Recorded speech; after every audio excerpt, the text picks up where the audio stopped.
Hello and welcome to Func Prog Sweden number 4. Warm welcome everyone, and to all new participants in this meetup, warm welcome. This is Func Prog Sweden. So, I'll start with the agenda of today. First we'll do an intro by me, Magnus Sedlacek. Then we'll head over and hear a presentation by Eduardo, Dyadic Decomposition using functional lenses. Then Kit will come on and present algebraic effects from scratch. And finally, for anyone that wants to stick around, head over to the post-show chat on Discord. So first up, why do we run Func Prog Sweden? Because we want to spread functional programming. This is why we run Func Prog Sweden. And we want more developers to start choosing functional programming. And we want more companies choosing functional programming. And last but not least, we also want to give all the functional programming developers a scene to present on. This is why we run Func Prog Sweden. So then what about the community online? Well, you can join the live streams on YouTube. You can and should join the post-show chat on Discord, where you can ask the presenters what you couldn't ask before in the live stream. You should also once, at some point, times per year, we try to run as many as possible, join the in-person events in Stockholm. And as always, around the clock, you can always join the Discord server to get to know more people doing functional programming. Also, what can you find on the Func Prog Sweden MeetUp or on the Func Prog Sweden YouTube channel? Well, we have had presentations into Closure, Haskell, F#, Erlang, Elixir, Scala, OCaml, Elm, Dart, Rust, Swift. A lot of object-oriented languages have even been here and present. We have people coming from C++, C#, Java, Go, and more, presenting what they can do in functional. Last but not least, we've also had presentations in Python, Kotlin, and JavaScript.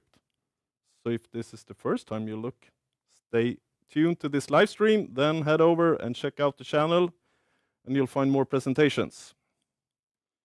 Now, video sponsor of the Func Prog Sweden is Adabeat. Adabeat is a consultancy company based in Stockholm with office in Stockholm and Ho Chi Minh City. And they are focused on functional programming. If you want to know more about them, head over to their webpage or check them out on social media. Upcoming schedule. So 7th of May, we are back with another great Func Prog Sweden. And then we'll run another one in June, and then another one in August. If you want to support Func Prog Sweden, and of course you want to support Func Prog Sweden, join MeetUp, join the group in MeetUp, and make sure to subscribe on YouTube. Also, in MeetUp and on YouTube, you'll find the link to the Discord server where you can join Discord. If you have questions during the presentation, please use the YouTube chat and I'll read it to them, or ask them on Discord later or now. With that, let's start and let's head over to our first presenter, Eduardo. Welcome, Eduardo, to Func Prog Sweden. Hi there. Hi Thank you there. for having me. Yeah, you're welcome.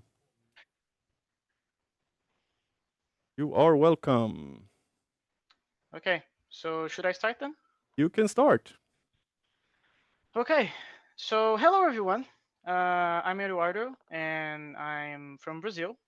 And today I'm here to talk about something called dyadic decomposition. And we're going to leverage functional programming to explain what this, to implement what this is. So first of all, I would like to start by talking about who I am. So what I am, who I am, and what I do.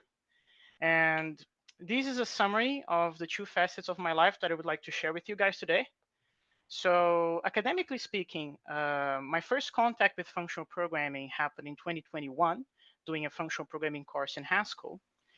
And there, in the same course, I met my current supervisor on my master's degree, which started in 2023 and will end until the end of this year, 2024. Professionally speaking, I managed to find jobs with functional programming. My first real job was at Dyadic, where I developed some applications in F#. Later on, I had the chance to work with Haskell in a commercial setting via FP Complete. And currently, I work with consultancy in Clojure. Right, so try to maintain the functional programming status throughout all my career. And during the second half of 2023, I had the opportunity to help my supervisor with lectures for the original functional programming course that got me into it. And it was an honor and a pleasure to participate on that. It's always fun to teach people functional programming. And in this screenshot here, you can see myself explaining some Haskell syntax, how to work with the REPL. And my mission when teaching the students with my lectures was to provide a sketch to answer the following question. What is functional programming? And as we know, this topic can go out of the rails. It can go wild. There are so many things that we can list to try to make a definition of what this is supposed to mean. We can have denotational semantics, purity, immutability, composition, and many other topics that you can list. And it is, in fact, a complicated matter. Our community is still unsolved about what is the definition of functional programming. But when I did my lectures, I tried to introduce to the students that regardless of the definition that you're going to settle on, the definition needs to accommodate powerful primitives. These pieces are more commonly named high-order functions. And I'm going to call them combining forms in this talk because I got this idea from this quote here from John Bacchus in his Turing Award paper, Can Programming Be Liberated from the von Neumann Style? And Bacchus noticed that there are some pieces of code that you can compose and make even more powerful programs in a way that it scales really, really well. And with enough time, once you embed yourself in this mindset, once you play around enough with those pieces, your view of programming starts to change and morph into something really different. Now everything is combining forms. You describe processes in terms of combining forms. You can only see them. You communicate with them. That's the way that you know how to describe an algorithm sometimes. And sure, on the screen right now, I have some examples in Haskell's terminology, but this is not at all exclusive to Haskell. We can be talking about type classes, or we can be talking about threading macros in Lisp dialects, and the principles is still the same. It is still there. And it is my firm belief and understanding that if you want to be a true FP language, you need to provide most of these pieces here. And this is what this talk is about, actually. So I will present a problem, and I'm going to provide an example implementing a solution for it. And the thing that's going to make it very, very nice to work with is the fact that I have available these very powerful primitives combining forms. And this is still to this day one of the best examples that I have found to explain this to people, why they should care about having these type of things in their programming languages. And this is not originally a problem for functional programming to solve. That's why we're going to put our glasses of functional programming, our lenses of functional programming, because this is actually a problem that comes out of an imperative domain, and we're going to make it work in function. So let's get started. So to start talking about dyadic decomposition, we need to talk about point clouds. Point clouds, you can think about them as a 3D version of images, right?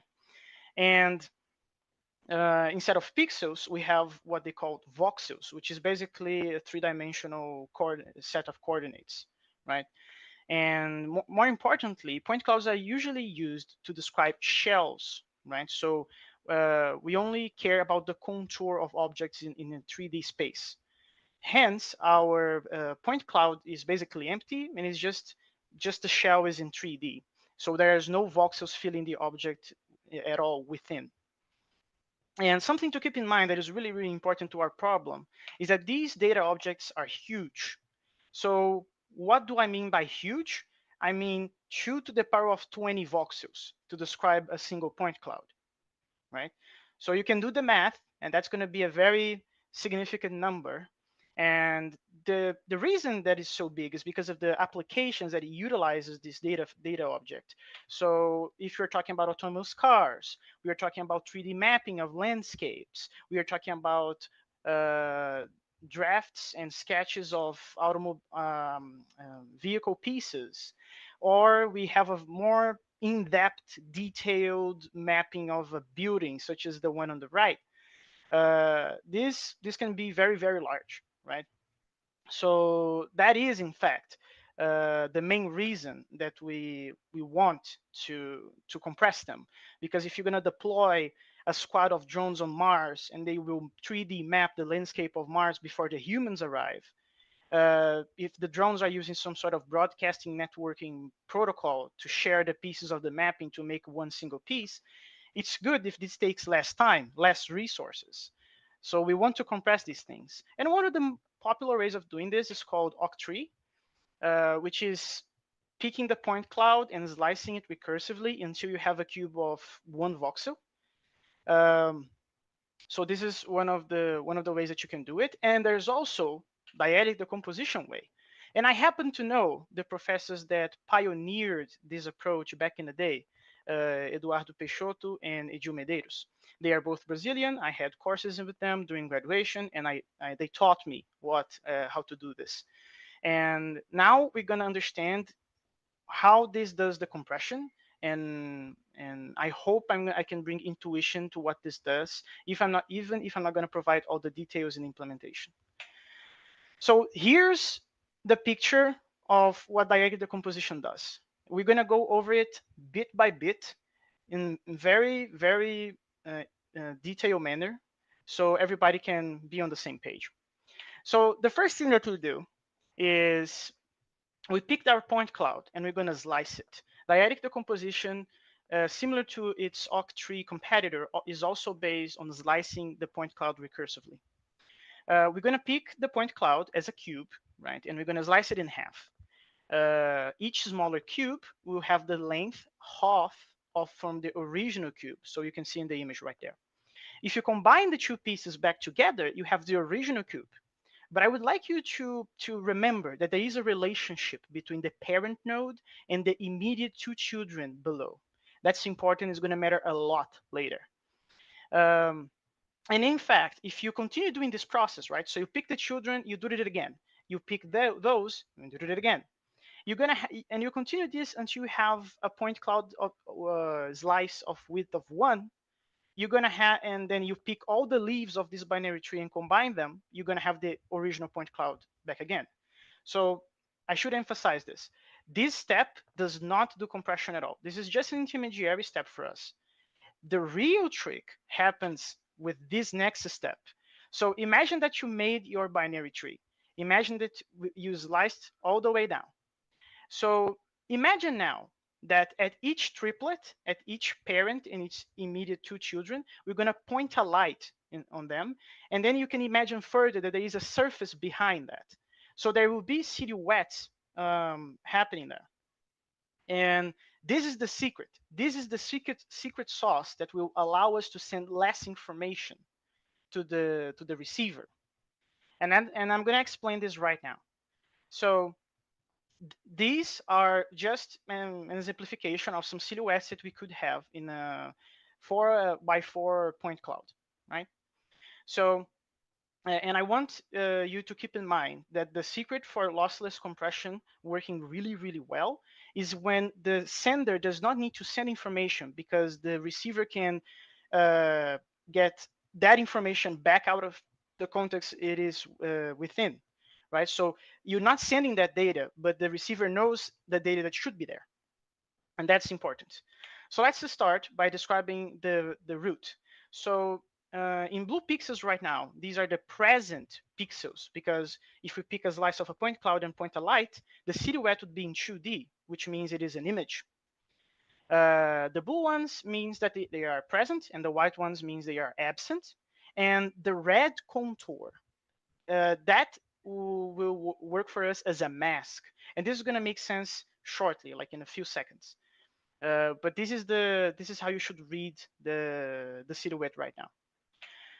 So we're going to exploit a property that happens between the parent and its two immediate children, and always happen. This always happens. Every single triplet, this happens. So let's first take a look on the child on the left side. So the blue pixels here, again, indicate that there are pixels in the silhouette of the left child, right? But pay attention to the empty squares within the mask in red. We know ahead of time that the parent has those 3 empty pixels present, but the left child tells us that it doesn't contain in his half of the silhouette. That means that they must be on the right child, because we know that if you combine the children, you should have back the parent again. So there is a trick here, because if the parent tells us there is a pixel there, and the left child tells us there is no pixel there, we already know that it is on the right child. And there's another catch. Imagine that the parent has an empty pixel. We know that for the entirety of the subtrees below it, that position will always be empty also. And we can exploit this many, many times. So we have this first triplet here. And we're gonna, again, exploit these properties that I just listed of the parent child node and the left child node, giving us more information that we don't need to send all the time. And then we're gonna do this many, many times. So this triplet, and this triplet here, we're gonna do that, and that's gonna save many, many bits that we're not gonna have to send to the receiver at all. It's gonna be capable of knowing what is supposed to be there. So if you go back to our original pipeline here, I will describe this process, and I would like you to notice how I'm going to describe it now that we know what is supposed to happen and what is the secret. So we first start with a cube point cloud. Then we create a binary tree of slices of the original point cloud in a recursive manner. Then we map those slices to be silhouettes. Then we map again to apply the masking procedure that we just saw. And then that will effectively generate binary payloads out of that. And then the final payload is a matter of folding the entire binary tree. So I hope you catch it. I hope you catch it where I'm going with this. And to make this process a little bit easier, not because we are functional programmers, we don't want to mess around with pointers at all. We need a data structure that is a little bit different. So in technical terms, what is on the screen right now is effectively a binary tree of binary trees, right? Which is quite rare to see a process using this data structure. And we are doing this because we want to exploit the intimate relationship between the parent and its two immediate children. And as you can see, there's some redundant data going on here, because YL1 and YR1, they are appearing twice. And this is going to happen many, many times, because many, many nodes are children to some point of view, and they are also parents to from other points of view. But in my understanding, it's 2024. We have very clever and smart compilers. They can get rid of this redundancy pretty easily, in my understanding. And funny enough, this data structure here, we gave it a name back in the day, and it just so happens that the name also appears in some Zelda games, apparently. So we call this Triforce. So this is the Triforce data structure. It is a binary tree of binary trees. And the reason that we are doing this is because we want to exploit the relationship between the parent and the children.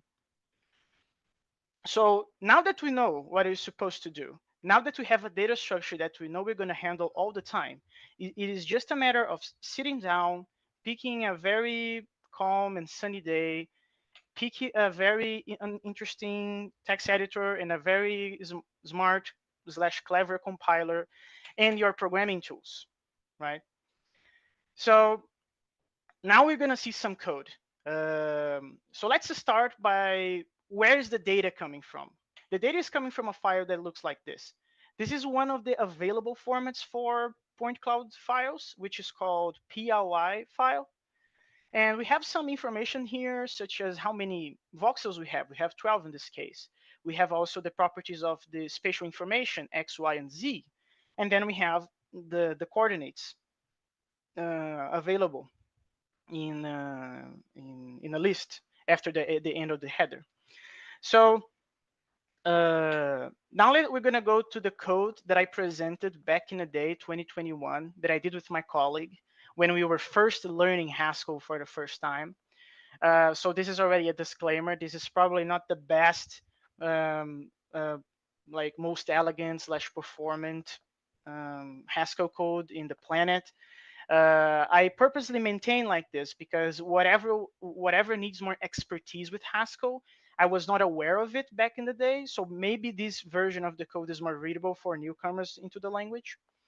But definitely, if I wanted to do this again, I would definitely do this section very, very similarly because we are doing parser communities to parse the file. So as you can see here, we have some data types for the header, for the PLI file, and then nothing too fancy. We have some applicatives and functors doing the heavy lifting for us, parsing it. It's very readable in my personal opinion, but there's nothing too crazy going on here. So now we're going to go to the encoder, and this is where the core of the entire process that I just explained lives. So first of all, we're going to create some type aliases just for the sake of documentation to make it more readable later, especially the 3 years since I first wrote this.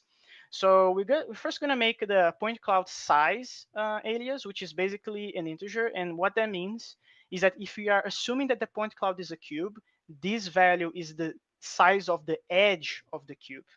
Then we have a bit, which for us is a char slash word 8. And I know, this seems very wasteful because a bit is not 8 bits. I know how to count. But this was the less annoying way to handle this type of stuff. And before we write to the file, we actually get rid of the extra bits that we are not utilizing at all. We do that only when writing to the disk. So calm down. We didn't waste many bits in this process. And then we have a bit stream, which is basically a list of bits. Again, another point that you can make it more performant. You could make a vector, you could make an array. Probably would perform better for sure. And now we're going to go to the encode geometry function. So this function takes an axis, which is important because we need to know at which orientation we're going to put the light so then we can project and make our silhouette. We have the PRY parsed data structure.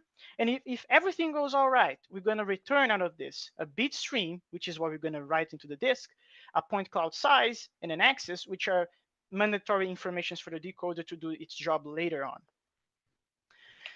Next step is to actually create the Triforce tree out of our parsed PLI point cloud. So the build Triforce function picks an axis and a PLI data structure. And if everything goes all right, it's going to return us a data structure that we are about to see, which is the isparse Triforce tree, and also the size of the edge of the point cloud, assuming it is a cube. So in here, we have the data types for the Triforce. So the first thing that we need to do is actually to define what is an image, right? Because a silhouette is an image. So we define first an image sparse data type, which actually has a set of pixels. Each pixel knows its position. and we also save the side there for later on. And then we're going to make a binary tree. We could definitely use import like a package here, no problem, but we decided, oh well, we are learning Haskell for the first time, why not? So let's make our own binary tree here. And after we create the binary tree, we're going to create the isparse triforce, which is basically the smaller binary tree from the outer node that I showed you guys earlier. And then we're going to wrap that on another type alias called isparse triforce tree, which is a binary tree of isparse triforce. So now we have a binary trees of binary trees effectively.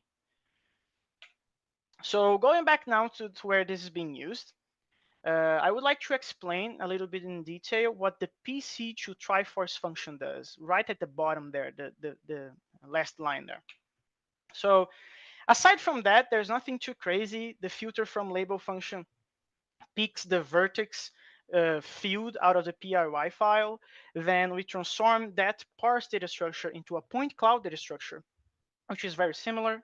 And then we do PC2 triforce, which is where most of our combining forms lives, for instance.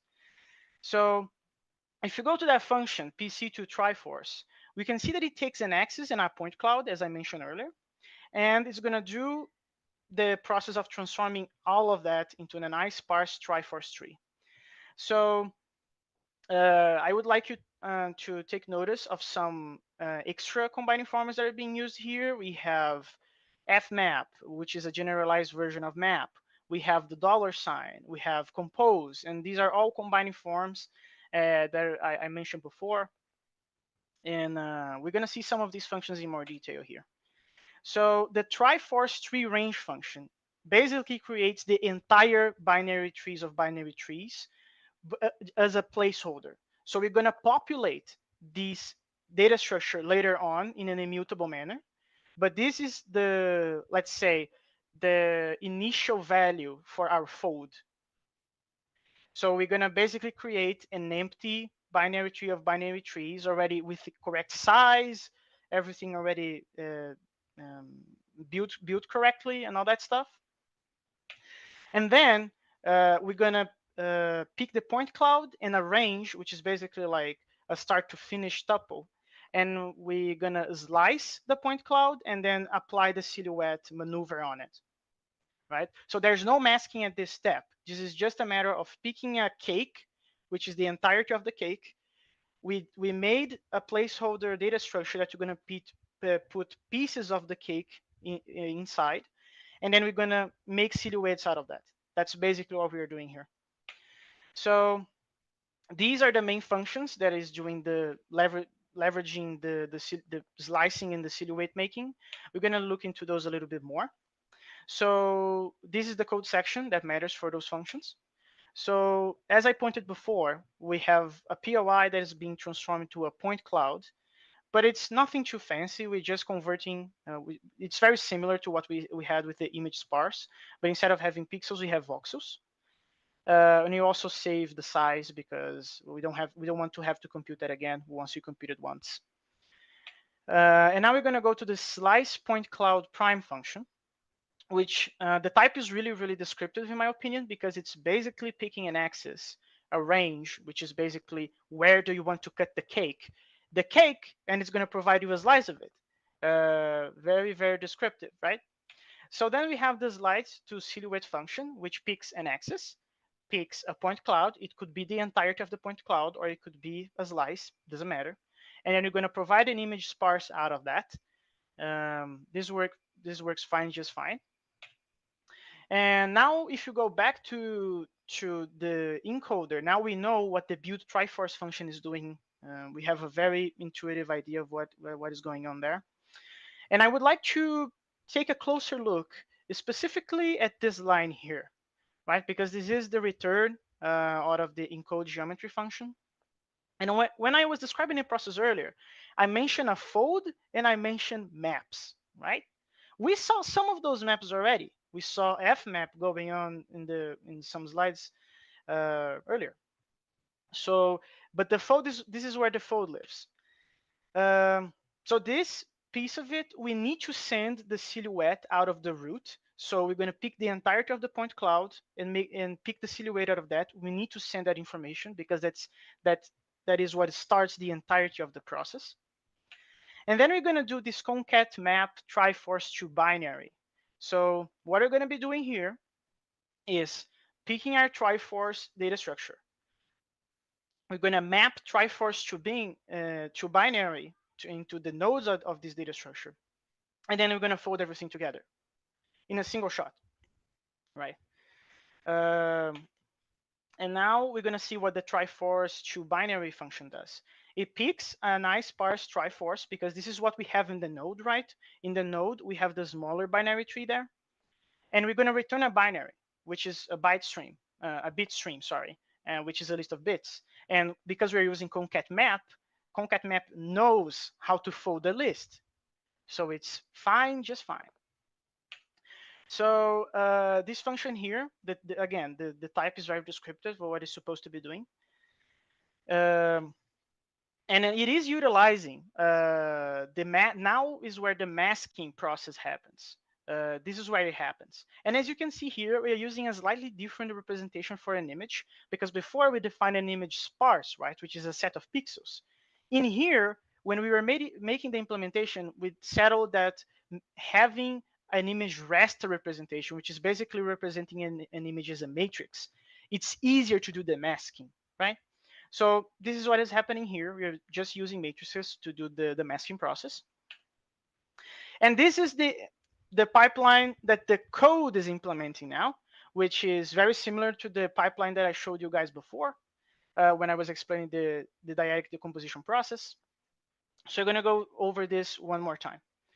So from a POI file, we're going to parse that, and we're going to get a point cloud data structure out of that. Then we're going to create a binary tree of binary trees from the original point cloud. And during this phase is where we do the slicing and the silhouette making, right? So no masking until this point. And there are many combining forms being used to make this process happen, as we saw before. And then finally, we're going to pick a triforce tree and convert that to a bit stream. And we're going to pick the silhouettes, apply the masking process, right? And then fold everything together to have a single binary payload. And that's about it, actually. That's all that the code does. Of course, I'm not showing everything. You can check it out. Well, check the code out in the video description. I provided a link to the repo. And I should also emphasize that this is not probably the best implementation available in Haskell for this, but it was at the time what we did when we were learning as newcomers to Haskell. And after all of this, you may be wondering, what about decoding this thing? I'm not going to show the code for the decoding. It is there. You can check in the GitHub repo. But my main point explaining all of this and showing the code snippets is to talk about how important it is to have combining forms in your functional programming language, right?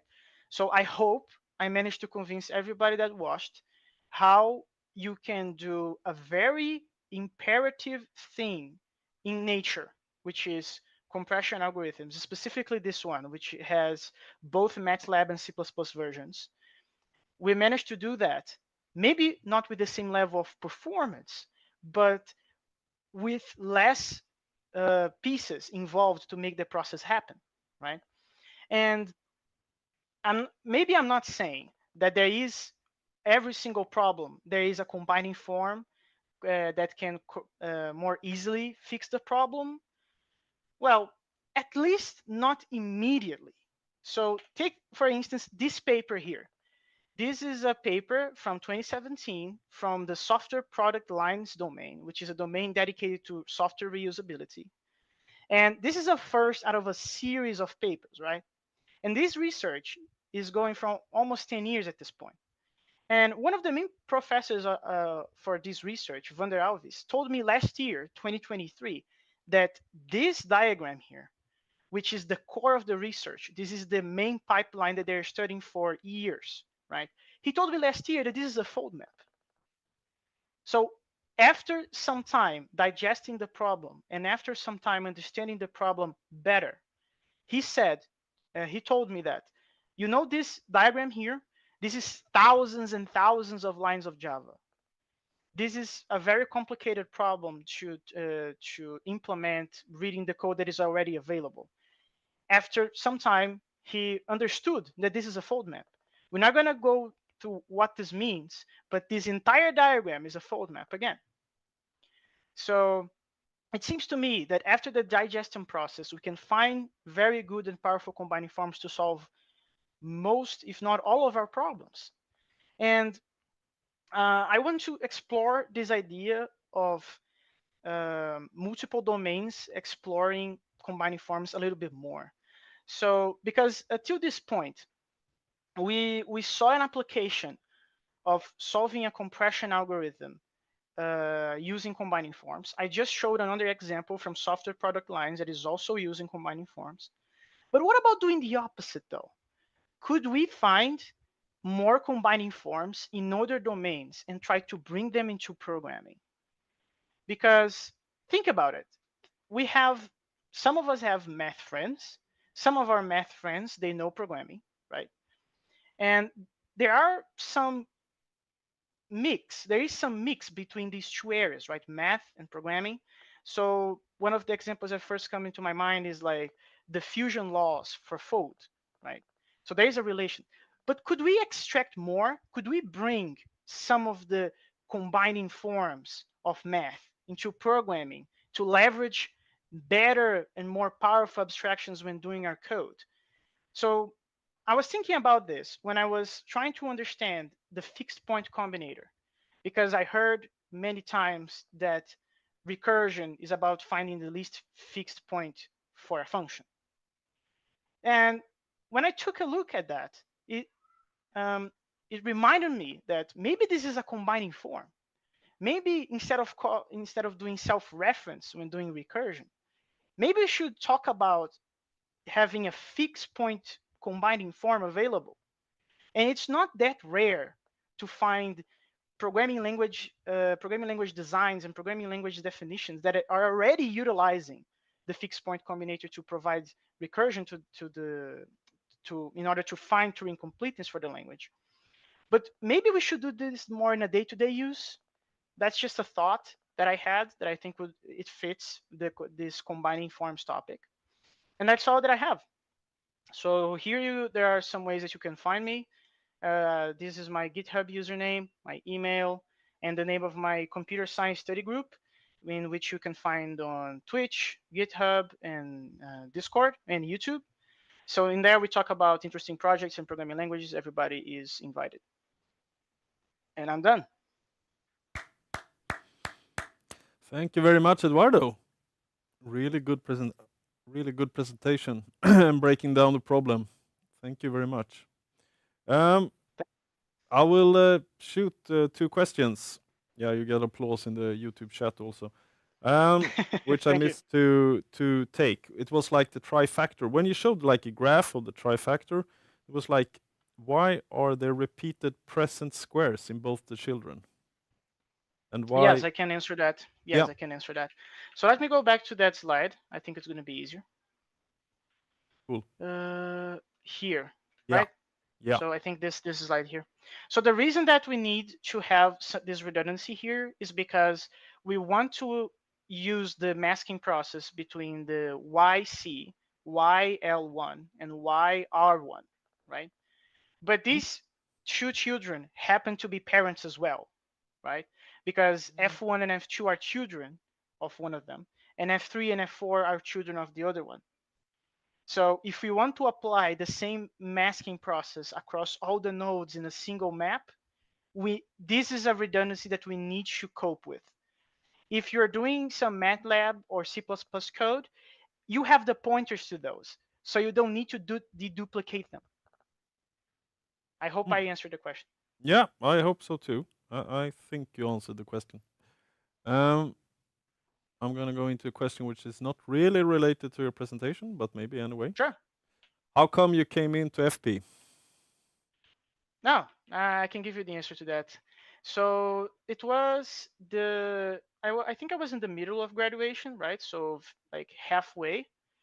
And I had a friend at the time that was bothering me to learn functional programming.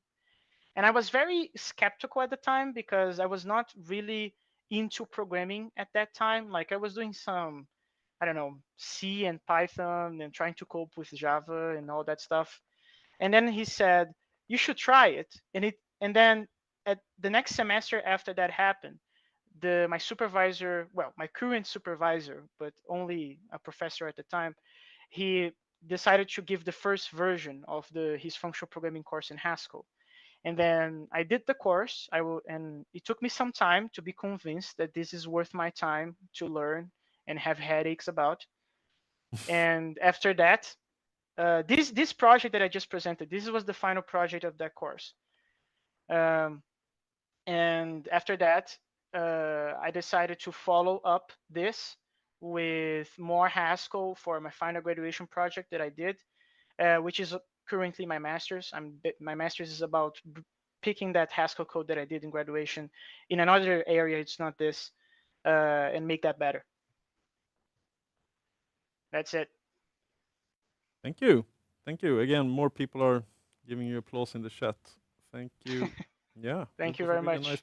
Yeah, it was a really nice presentation. And you will stick around until we come back to Discord? Yeah. Yes. Yeah. Cool. Again, thank you very much, Eduardo. Thank you very much. Yes, and now we will welcome our next presenter, Kit. Welcome, Kit, to Func Prog Sweden, straight from the Pine Hello. Woods. Yes, exactly. This is really Welcome. where I am. Yeah. Welcome to Func Prog Sweden. The stage is yours. It's good to be here. Thank you so much. You're welcome. Very excited. A little nervous. I'm exploding with butterflies. This is wonderful. And they belong in a forest setting. Okay, I'm gonna share my entire screen. Let me just make sure I have a nice peaceful space here. Okay. Ooh. Ta-da! I snuck ahead. Okay. Hello, everybody. So yeah, I'm going to talk to you all about algebraic effects. And if you don't know what that is, great. And if you do know what that is, cool also. Hopefully, by breaking it down into a nice choking hazard size pieces for babies, we can all sort of get it into our heads one Lego at a time. And yeah, so there's going to be some rambling. That was a little taste of rambling at the end. So usually when you give a talk or any sort of performance, you want to have a really strong opening and a really strong end. And the middle almost doesn't even matter. There's some rule for this. I've sort of flipped that chart around. The x-axis reflected it. So there's going to be a lot of rambling at the beginning, a bit of rambling at the end, but I think the middle is pretty solid. So stick with me, and yeah, we'll see if that works. Maybe that'll turn into a presentation strategy. It's mine of choice. So yeah, algebraic effects for babies. So let's go over the agenda for today. Step one will be to define myself. Who am I? Why am I talking? Why should you care or listen to me at all? And I'm not sure if that's going to be very compelling, but we'll see. Secondly, define algebraic effects. Just a little really tight animated synopsis of what we're going to dive into. And then we're going to look at some examples, particularly using this one new fancy algebraic effect library for Scala called Kio, which I sort of started perusing recently, the open source code base of, and learned a lot. And that prompted me to give this very talk. And then we're going to implement it from scratch, the name of the talk, or the previous name of the talk. So let's begin. Hi, I'm Kit, and I dropped out of art school, I don't know, a decade ago or 8 years ago or something like that, because I was spending all my time learning to program. I got really obsessed with that. So I said, that's probably a better order of operations, is to have a job that actually had some kind of compensation. That'd be cool. And so I joined a boot camp where I learned Ruby on Rails and JavaScript and all this. While there, they hired me actually. And then I did a bunch of teaching and used a whole bunch of other languages, just kept getting obsessed with programming languages. So I learned Elixir. That was my first functional programming language, sort of. I did pattern matching, which seemed very magical, felt like a magic trick. And then from there, I learned Elm, which had the mystery of white space function application. It has a Haskell light syntax. And so that seemed to just violate the laws of syntactic physics in a way. It was very perplexing. Obviously, now in hindsight, that's stupid. It's just syntax. But at the time, oh my God, it blew my mind. I thought you needed parentheses for some reason to like cup the arguments so they just all fall apart. Then I finally, beckoned by the shibboleths of Haskell and Monad and Functor and applicative. I was like, what are these crazy riddles? I want to learn them and be anointed. And then after doing that for a few years, I was like, I actually want a job. So I found Scala, which is like Haskell minus certain minus type inference plus job opportunities, I guess. And I kind of was a begrudging Scala user for a year until I found this library called Zio, which is this functional effect system for Scala, which I liked a whole bunch. And it felt like the sort of the apex of everything I liked, from the sort of usability of Ruby on Rails. Ruby in Rails? What have I done? Ruby in Rails, sure. But also sort of still having this very powerful type system. And it brought back a lot of type inference that I was finding lacking in the other Scala FP ecosystem. I don't like manually typing things.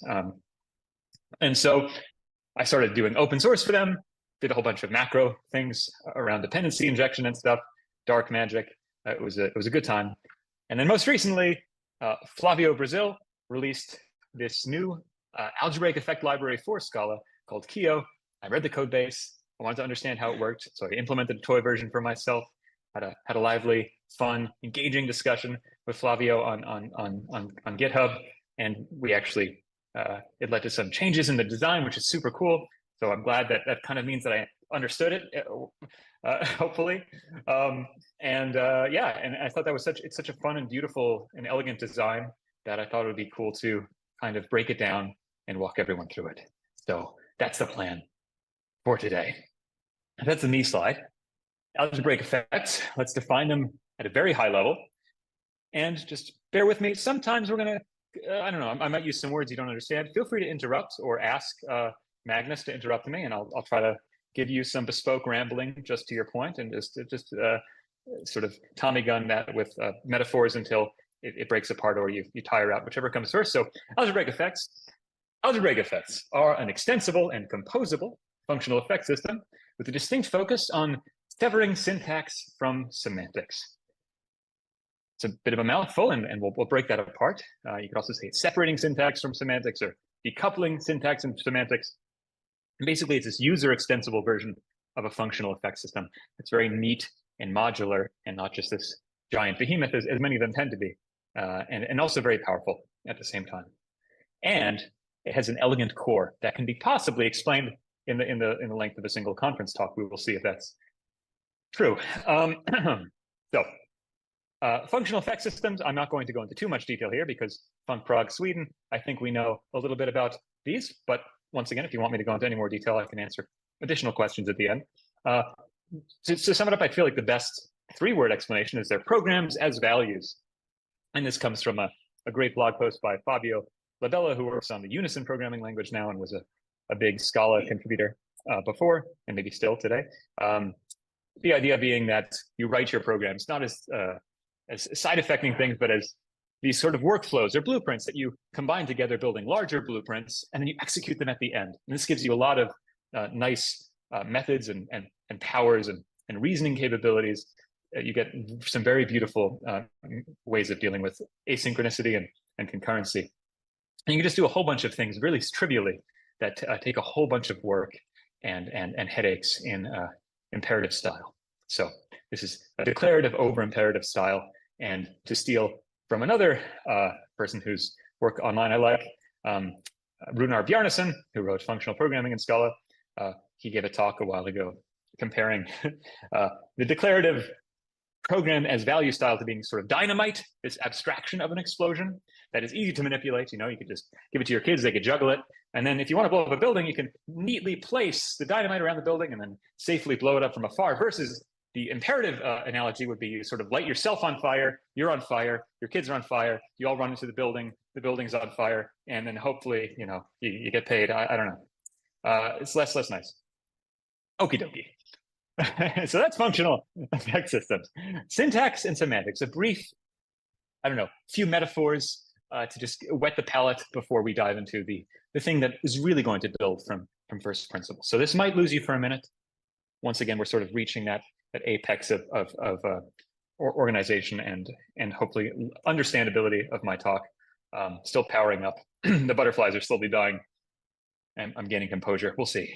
Syntax and semantics. So syntax is guided yet meaningless structural patterns. So it's a sort of set of rules for building structures. You know, the grammar of a written language or the syntax of a programming language. It doesn't actually have any meaning until semantics is bestowed upon it by interpretation or compilation or transpilation.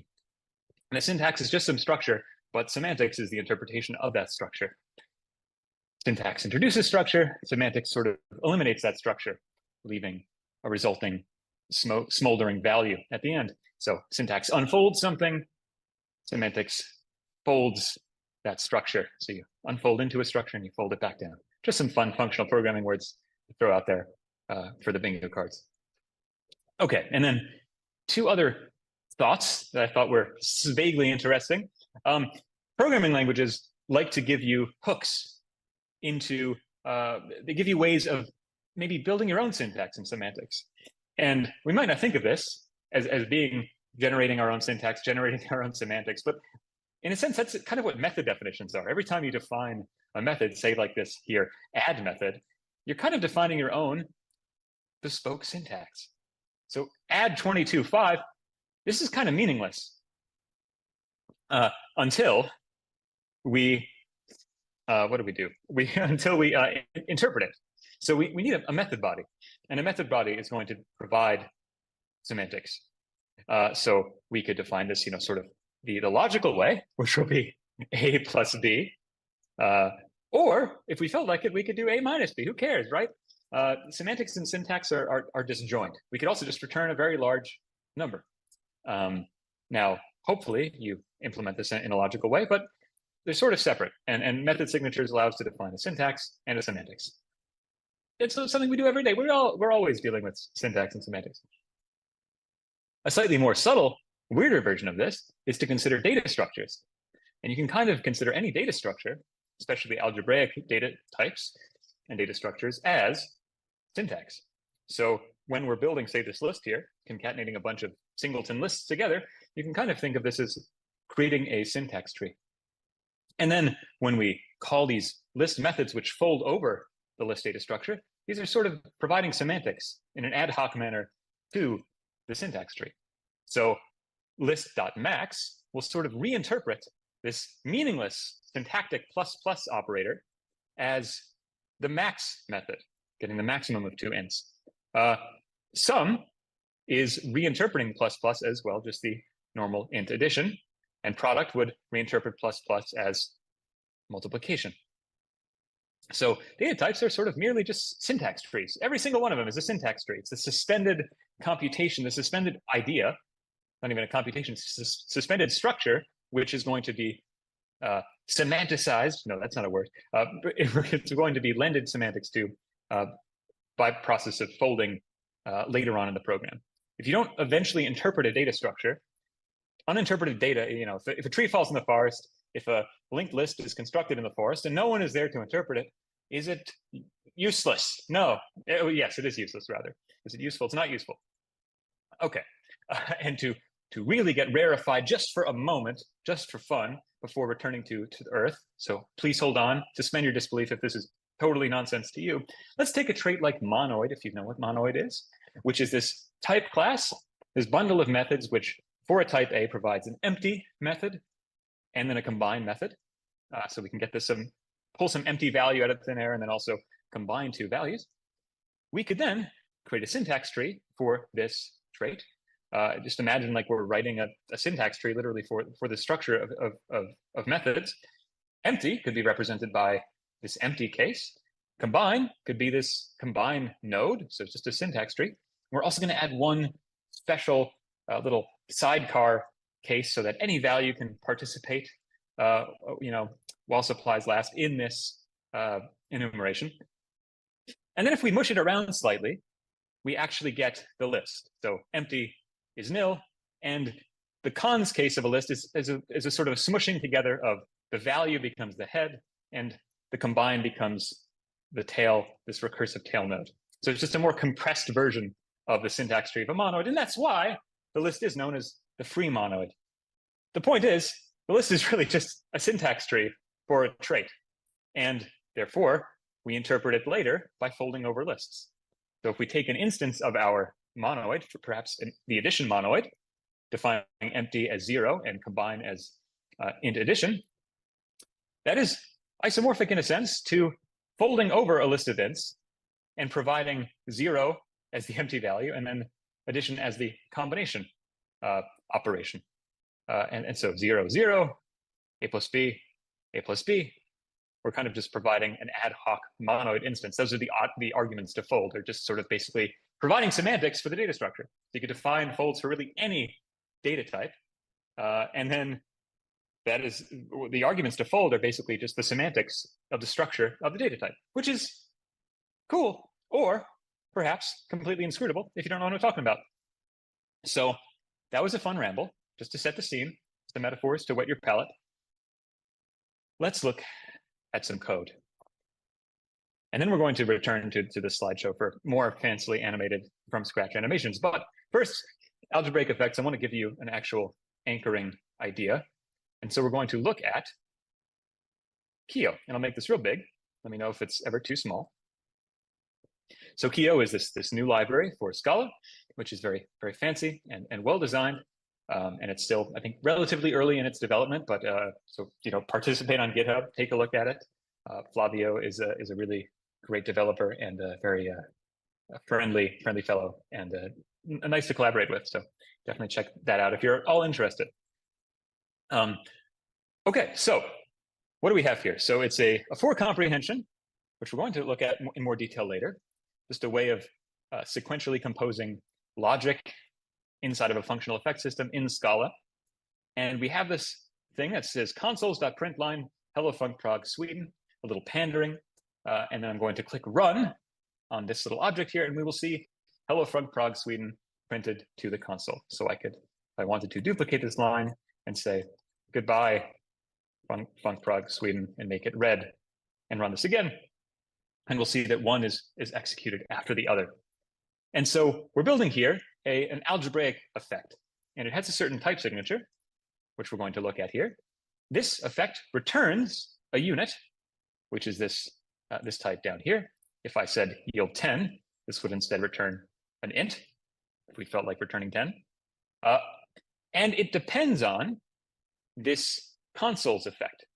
So before we can actually get this final int value, we have to deal with consoles. And it turns out that this is sort of built into this Kio app thing. So by calling run, it will handle and execute this consoles effect. So that will work. But we have more effects than just consoles effects.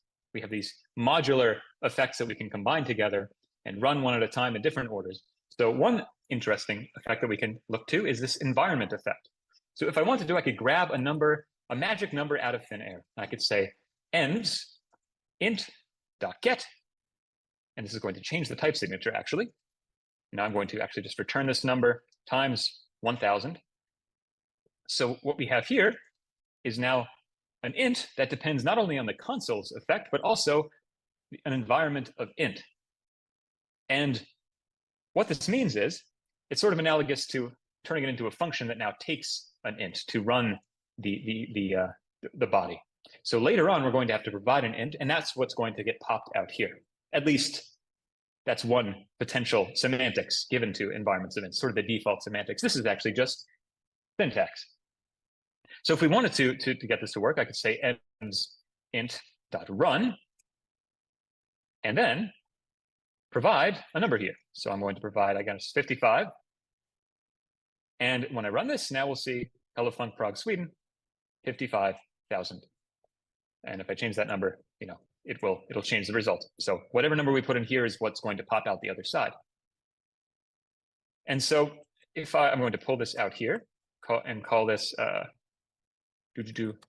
val handled ends and give this a type signature. Put this back in here. And we're going to see that by running the environment effect from our initial program, we've sort of eliminated that bit in this type signature. So this thing here to the left of this less than sign, which is sort of, I think that the term for this is pending. So it's an int pending these effects. So this is a list of pending effects, a type level set of pending effects, essentially, by using the intersection operator in Scala. This is just listing the effects that are in your program, and as you can see, it's perfectly inferred based on what you use here. So if I don't use the consoles, it will not show up in this list. But if I do use it, it will show up. And this tracks what we need to handle before we can actually finally get the final result of our value. So we have to handle these one at a time, first handling the environment, and then we can handle the console. We can do other things as well. So let's look at another interesting effect here. One might be the aborts effect. So I'm going to say aborts of string, and I believe there's one called when. So if the number is greater than 100, I'm going to say, number is too big. And this fails because the type is wrong now. I have to re-infer the type, or I can if I want to. And for teaching purposes, I'm going to infer the type. So we can see that now it depends on consoles, an int in the environment, as well as this ability to fail with a string if the number is too large. And so I'm going to make this 99. I'm going to actually move this back down here because we get the idea of eliminating things. And now I'm going to have to say aborts string dot run, and just I'll wrap it with that, and everything compiles now. And now it's actually going to return a write of 99,000. So these different interpreters can actually change the result value. So we have to deal with the fact that this might fail and short circuit if the number is greater than 100. And therefore, we have to transform the resulting value to an either of a left if you failed or a right if you succeeded. So by running this aborts effect, it's going to transform the final result type that's returned from this bit here. Cool. And we'll do one last, well, let me actually make this a larger number so we can see what happens if it fails. And we're going to see it's left 199 is too big. And that is indeed going to short circuit. So if I say goodbye, Func Prog Sweden, we will never see that value if the number is too large. But if it is a decently sized 99 there, we will see both of the print lines and it will execute correctly. The last effect I want to show, just because it's pretty cool, is the ability to have non-determinism or branching decisions, the sequences effect. So what I can do here is I can say, I don't know, multiple, and I will say seeks.get, and I'll say 1 to 5. So we'll make a range from 1 to 5. Then I'll map over that range and multiply our number by that multiple. And then this will change the type again. Now we're going to have aborts, consoles, environments, and then also sequences. So we get that in there. And then I will simply just actually return multiple here at the end. And I will check to see if any of the multiples are greater than 100. I will say that the multiple is too large. And now we also have to deal with sequences. So I'll say sequences.run, wrap this whole thing. And I'm going to make this into just the number 10 here. And we see we actually get now a sequence of 5 values, one for each multiple in here. So this is sort of like the list monad, if you're familiar with that. It allows us to extend in this beautiful composable way our Keo effect, this algebraic effect, with the ability to do this sort of very complicated form of comprehension. And if any of these fail, so I'll say no, I'll change the number to be larger. So I'll make this 22. We'll see that 110 is too big. So 22, 44, 66, etc. And if I make this larger still, well, larger still, now that the top two are too large. So we get a list of eithers. And we can actually change this by swapping how we run, what order we run these effects in. So if we first run the sequences, we'll see that actually, if any of them fail, we're going to get a left of the first failure. But if all of them succeed, we're just going to get one right of all the successes. So it's very modular. If you're familiar with, I guess, monad transformers, you can play with the ordering of those things. But yeah, it gives you a lot of power, and it's sort of this beautiful way of just adding non-trivial behaviors, capabilities to your programs in a very composable way. And it can do a whole bunch more. It can do forking and concurrency. We're not going to take a look at that today exactly. But I just wanted to give you an example of the API we're sort of shooting for, though I'm not sure if we're going to have time to get to everything. For instance, this type level set tracking, though I will mention it later. Okay, so that was our Kio example. And now we will write that from scratch. We're going to write the Kio from scratch, basically, starting from very much the beginning for babies. And I include myself amongst the babies. So we will begin with a very simple DSL to get the hang of this. So going back to, and I might need to be sort of in the corner because of all the text. No one needs my giant face. A small face is tolerable. Thank you. So we have a simple a DSL here that we're going to start with. And this is very much like what we looked at before by creating a syntax tree for a trait. So imagine we have this console trait. Keep it really simple. Read line, print line. We can get a string from standard input, right to standard output. So if we wanted to create a DSL out of this, we might start by creating an abstract syntax tree for this trait as a way of building a functional effect for this thing. So we'll make an enum called console and have a case for read line and a case for print line. Yippee, read line, print line. And print line, if it had a parameter, a method parameter, that would turn into a case parameter, a constructor parameter. Pretty straightforward, hopefully. And then separately, we can define semantics for this syntax by writing a handling method that will accept the syntax, match on it. If it's read line, we can actually defer to the, read line and print line. We have to deal with both of these cases. If it's read line, we will actually read a line from the console.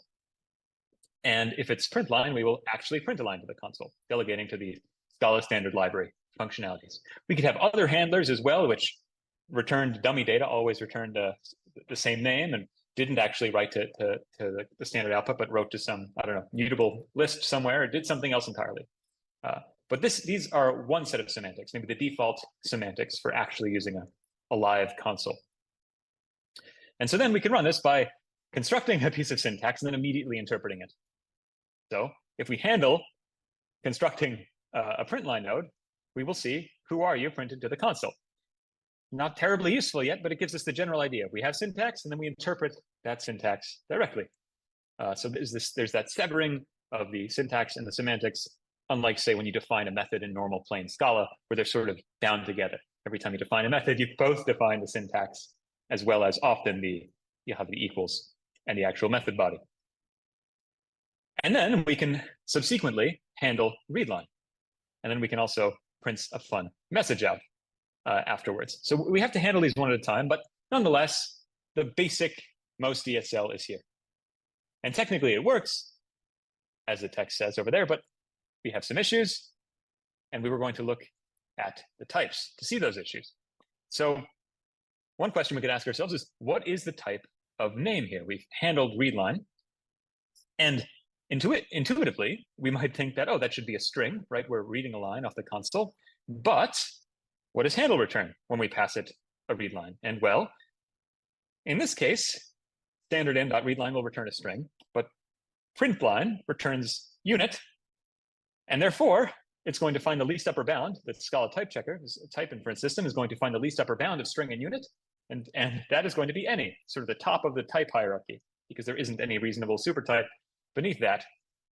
That's string and unit share, and therefore name is any, which really stinks. Luckily or unluckily, depending on your perspective, Java does have a two-string instance on any, so it'll still get string interpolated and render correctly. So everything did seem to work, but this isn't very type safe. Doesn't feel very good. Building a non-trivial program out of this would be an immense exercise in masochism. Scala 3, however, also allows us to use disjoint union types, which is nice. So we could constrain this a little further and say, well, it's either string or unit, which is cool. However, that doesn't really help us implement it. We could still call println in both cases. You know, unit in both cases is still a subtype of string or unit. And either way, this thing is still going to be a string or unit, which is just like, we don't want name to be string or unit. We know it should be always string if we handle readline. We want this to be string. So how do we fix that? And similarly, of course, we want println to return unit. And so this is where we can use gadgets. So gadgets, if you're not familiar with these, it's a mouthful. It's fun to say. It stands for generalized algebraic data types, but it's actually pretty simple of a concept and very powerful. Highly recommend using them. And so we're going to look at this next. It's really just a fancy way of saying, let's add a type parameter. A type parameter in a specific place for a specific purpose, giving us specific powers, type inference powers. So get it, slideshow. All right, so back to our code. We have our readline, both definition and our trait, as well as our syntactic readline case. We have println. We've dealt with these. We've dealt with the arguments, but it turns out we actually didn't ever handle the return types. We didn't really represent these in our syntax tree. And you know, if you're writing a dynamic interpreter, you don't necessarily have this information at compile time. But we're writing an embedded DSL inside of Scala, and it would be really great if we can use Scala's amazing type system to help us, so we don't have to write our own compiler. If we could use Scala as our compiler, this embedded language that we're building. And we can do that by making console here into a generalized algebraic data type. So we're going from ADT, pinning a little g on the front. And what that means is we basically just add a type parameter to our trait or our enumeration. And this represents the return type of this syntax tree. So once again, this is just syntax, so it doesn't actually mean return type yet until we handle it. But theoretically, concretely, if you are using this to build a DSL, that type parameter you're adding there, you have to add one that represents the theoretical return type.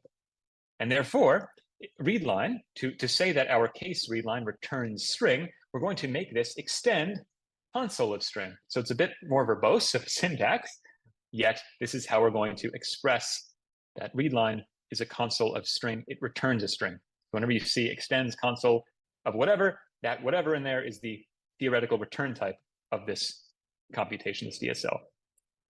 So similarly, for println, we extend console of unit, because println should return unit. And now the beautiful thing is we can use that. So right now, console needs a type parameter. So we're going to have to add a type parameter A here. And therefore, we're going to have to introduce it to our type signature. And what we can now say is instead of returning string or unit, we want to return the return type of whatever that console is. So this is sort of this phantom type parameter that exists to mark certain cases with their return type. And now we can say, well, if we handle one of these cases, we want it to return, the implementation better return the type that we've annotated here. So readline, if we come across this, the Scala compiler is actually smart enough to know that when you match on syntax and you see it's a readline, well, it knows that readline is a console of string, and therefore it can figure out that, well, then A must be string. So in this case, we have to return the string, and therefore this compiles. And similarly, if we were to not return string, it would be a compilation error, which is pretty great. It helps us constrain our implementation. So we couldn't screw up like we could before and return println here. Or when it was any, we could return literally anything. Now we're constrained. Very nice, helps us implement our DSLs. Similarly, with println, it knows when we match on println is of type console unit, therefore A must be unit, we have to return a unit. You know, it figures it out. Encoded, I don't know how the compiler does it, the type checker does it, but it does. Some kind of, you know, constraint solving, good for them. It works really well in Scala 3. And we can't, of course, return a string here. It has to be unit, which is returned by the default println implementation. So the next problem was when we called handle println, we didn't get unit, we got any, but now it will actually infer. We get that for free as well. So Now what the type checker is going to figure out is, okay, you've passed in print line to handle. Print line once again is console of unit, therefore A is unit, and therefore what we're getting out of this handle function must be unit. Similarly with read line, the same logic will occur. And yay, API perfection achieved. At least so far. Of course, there are still many things we have to fix. So we're going to keep solving problems, introducing more problems until we run out of time, probably. So let's see what happens. The next question we're going to ask ourselves is along the will it blend line of reasoning, will it compose? And I should have said will it blend, because that works for composition. So anyway, one ugly little blemish here on our DSL is that we have to immediately handle our syntax. Each time we're constructing the syntax tree and then we're handling it. It kind of feels completely pointless. Like, why did we build this syntax tree? What are we really gaining here? It's very limited powers. So we print it, we handle it. Yay. This greatly limits our DSL, and it's not really composable. We just have these leaf nodes. We just have print line and read line. There's no operator which allows us to combine these together to build larger programs. That's the beauty of functional programming, is that we get to build these compositional DSLs where we can have this simple set of primitives, and with the combinator we can just exponentially grow and express really complicated, powerful ideas from a set of simple primitives. But we have no means of achieving that combinatoric explosive power. We have no combinator. So to guide where we want to go with this, the present is this, pretty ugly. We have to handle each time. It's basically side effecting. We have no composition. Ideally, syntactically, at least, we would like something that looks like this, like normal direct style, because, it's simple, it's minimal. If we could achieve that, that would be great. The compromise is going to be in Scala, as in Haskell. You have to, if you wish to maintain your program being a value, you're going to have to use some kind of syntactic sugar. In Scala, it's a for comprehension. In Haskell, it's do notation. And this will allow us to maintain the property that we want, which is that this is going to be a pure value of the syntax type. This whole thing is going to evaluate to one syntax node, yet it kind of looks like direct style, at least as much as we can achieve in the languages of today without macros. And Kio actually does have macros that allow you to write literally something like this, but achieve that first property of it being a syntax type. So that's pretty cool. But today we're just going to look at this. So this is still going to be a console of unit. Ideally, we have to add this to our language, but this is our next goal, to make this code compile. How can we do this? And then, of course, we can handle it once and only once at the end, instead of having to interleave our handling, basically defeating the purpose of having our program as a value if we have to implement every new line with the handles. It's worse in every way. Of course, there's still the blemish of the syntactic constructs here, but we have to deal with that. So let's implement the compromise. And let's achieve sequential composition. So bringing back some of our code here, we have our enumeration of our syntax console, and we have our handler, our semantics for our console syntax. And then we have this program that we wrote before. And to incrementally achieve what we're going for, we're going to work in baby steps here. Let's try to get this thing to work. So the idea here is that instead of first handling print line and then handling read line, we're going to construct a sequence of first print line and then read line. And then this is going to return some kind of console, which can then be handled all at once. And the semantics that we want is essentially for it, because this is not semantics, it's just syntax, but generally you create syntax with some semantics in mind, and they kind of inform one another. We would like this to theoretically first execute the thing on the left, and then execute the thing on the right, returning the result of the thing on the right. So do this, then do this, return whatever this evaluated to. And that's why this would hopefully return a string here and not unit, or some combination thereof. So console string is what we would want from that type. So how do we implement this? Let's add some syntax for sequence. So we have this sequence node. Let's create a sequence node in our enumeration. On the left-hand side, we have another inductive call, a recursive call to console. So we have some other node of console. In this case, print line is of console type unit, as we've seen before, but we really want to be able to sequence any two consoles. So we can add a type parameter and say, yeah, any A will do. Similarly, on the right-hand side, we have a read line. And while that's a console string, we want this to work with anything, console B. And then the return type of this, we want it to be determined by the thing on the right-hand side. So we could say extends console of B, right? Because the console of string is determined by read line.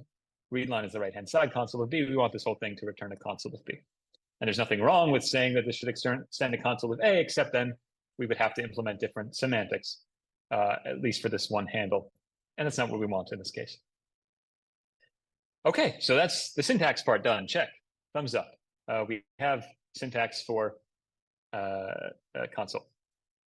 Next, we have to actually implement handling for this, because right now it would be an error once we came to that sequence node. So let's give sequence some semantics, very sibilant today. Case sequence. So we have to handle this case. And basically, we just first handle the left-hand side, and then we handle the right-hand side. And the right-hand side is a console of the right type. So when we handle that, recursively, we'll get its value out, and that will be what we want. Yippee. So a pretty trivial implementation. And if we run this, it will indeed work. First, we'll see who are you printed, and then we'll see an input sort of prompt. Or rather, we'll have to type in before the program continues. And that will return whatever we typed. So, yippee. Solution solved, new problems introduced. So the next thing we want to do is threaten our user. So we've gotten their name, and now we can use that name against them to wage personal insults against them. So we want to then handle print line, your days are numbered, whatever your name is. A personal message is very touching to people. So unfortunately, we are not able yet with sequence to access the result of a previous computation.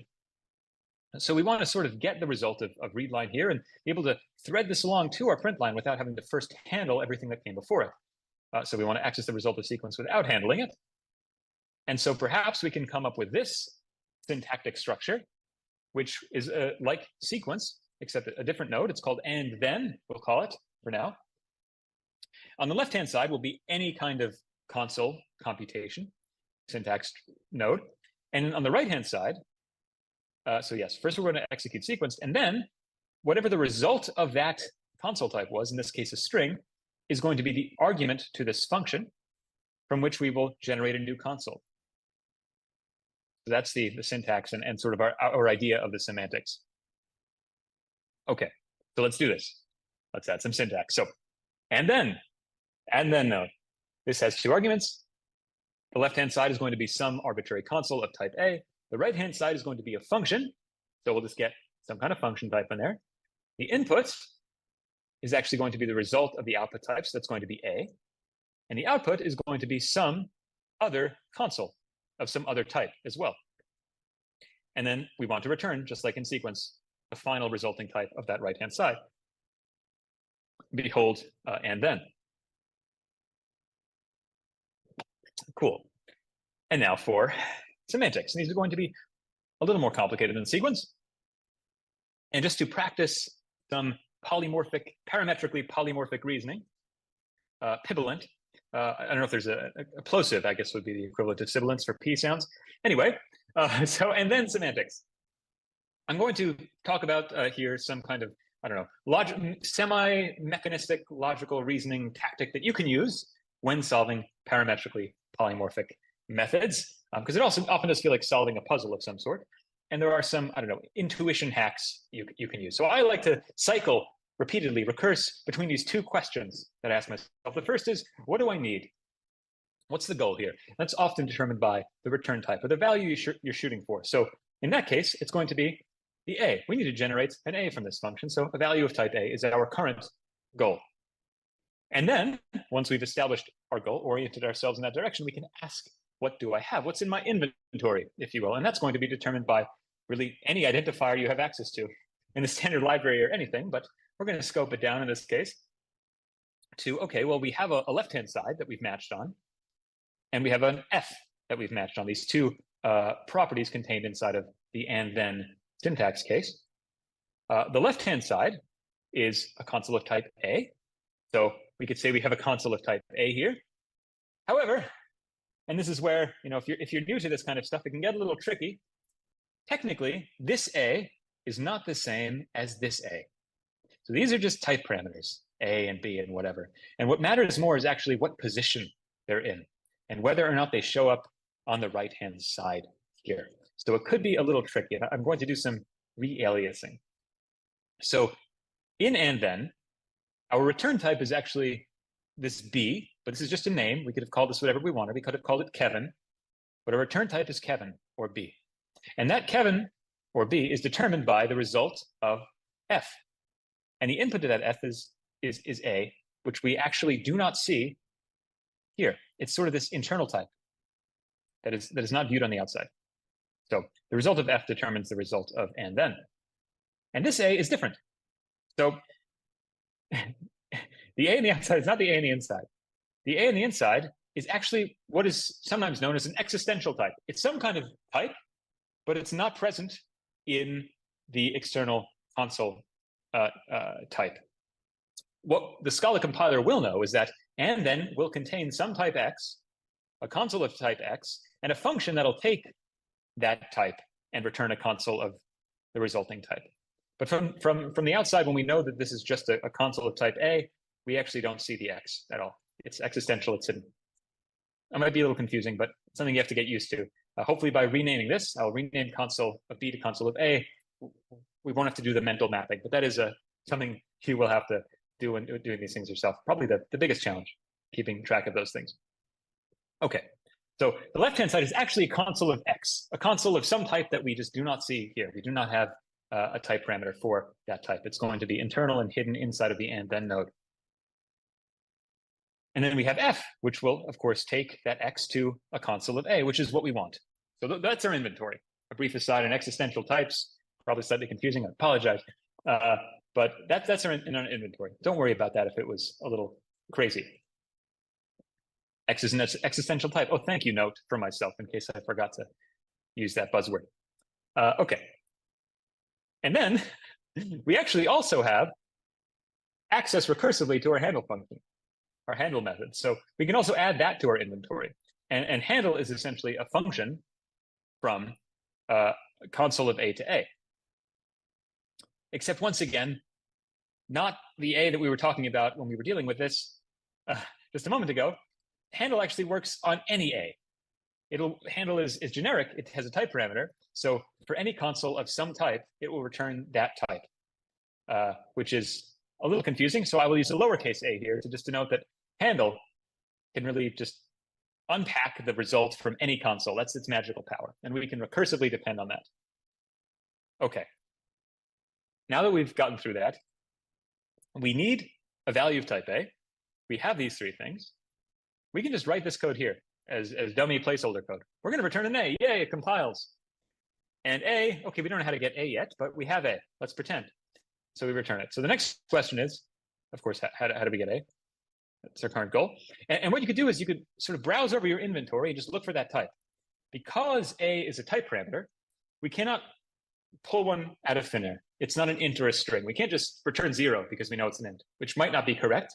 But by having this parametrically polymorphic, this type parameter, it constrains us in a really neat way, where we sort of have to look towards our inputs to get it because we know nothing about it. And so the only place it shows up is as the result of this F type. So we sort of know that we have to get it out of this console somehow. That's the only place we can get an A. And furthermore, we can only get that console if we call the function. But for now, let's just focus on this console. And we can once again pretend that we have a console of A. Let's just pretend we have a console of A. It's clearly accessible somehow. We'll worry about that later. Now we can add console of A to our inventory. We've made it up, sure, but it's there. So if we have all of these things, how do we get an A from a console of A? And so our solution in this case is going to basically be a function from our inventory to our goal. So we could use this function type sort of as a reasoning tool. One of my favorite parts of functional programming is just like a really nice reminder of this logical sort of proof-solving pattern. And in this case, concretely, we want a function that goes from console of A to A.